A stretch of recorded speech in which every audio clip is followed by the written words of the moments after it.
Chance ఉంది. ఇవాళ రోజున ప్రైవేట్ స్కూల్స్, కార్పొరేట్ స్కూల్స్ వాళ్ళు బట్టి పట్టాల్సిన చదువు తప్పించి ఆ యువతరానికి ఏముంటుంది? ఒరిజినల్గా చూడండి, ఇవాళ నేను ఒక ఐఏఎస్ అవుతాను, నేను ఒక ఐపీఎస్ అవుతాను, ఒక నారాయణ కాలేజ్ నుంచి వచ్చి నేను ఐఏఎస్ అయ్యాను, చైతన్య కాలేజ్ నుంచి వచ్చి నేను ఐపీఎస్ అయ్యాను, ఐఏఎస్ని అయ్యానని చెప్పుకుంటున్నాడు ఎవడన్నా ఉన్నాడా? ఐఏఎస్ ఐపీఎస్లు గవర్నమెంట్ స్కూళ్ళ నుంచి, గవర్నమెంట్ కాలేజ్ నుంచి, అయితే గీత కొన్ని కోచింగ్ సెంటర్ల నుంచి అవుతున్నారు తప్పించి ఈ బడా విద్యా సంస్థల నుంచి, కార్పొరేట్ విద్యా సంస్థల నుంచి ఎందుకు కావట్లేదు? కేవలం దాన్ని ఏమంటారు, కార్పొరేట్ సాఫ్ట్వేర్ కంపెనీలకి బానిసలను తయారు చేయడానికి ఉపయోగపడుతుంది.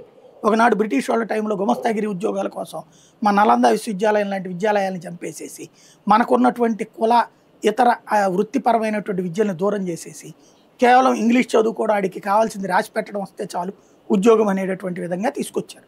ఇప్పుడు మన కార్పొరేట్ విద్యా వ్యవస్థ అంతే, బట్టి బట్టు చదువు, మార్కులు తెచ్చుకో, ఆడికి పోయాక సాఫ్ట్వేర్ లో కూర్చో, ఇది తప్పించి ఏమున్నాయి ఇక్కడ మనకి ఉద్యోగాలు? కానీ ఒక్కటి సార్, రాజకీయ దాంతో తేడా ఈసారి ఏ పార్టీ అధికారంలోకి రావాలంటే ఎక్కువగా పక్క రాష్ట్రాల్లో కూటమిలే ఎక్కువగా ఉంటాయి. మనకు కూడా మొన్నటి వరకు 2014లో వీళ్ళు కూటమి కట్టారు, జగన్మోహన్ రెడ్డి గారు మాత్రం సింగిల్గా వెళ్తారు. కానీ కూటమి కడితేనే అధికారంలోకి వస్తాయి ఏ పార్టీ అనే పరిస్థితి ఇప్పుడు వచ్చేసింది. అందుకే ఈ టీడీపీ, బీజేపీ, జనసేన కూటమి కూడా వాళ్ళు బ్రేక్ చేసుకోవడానికి సిద్ధంగా లేరు.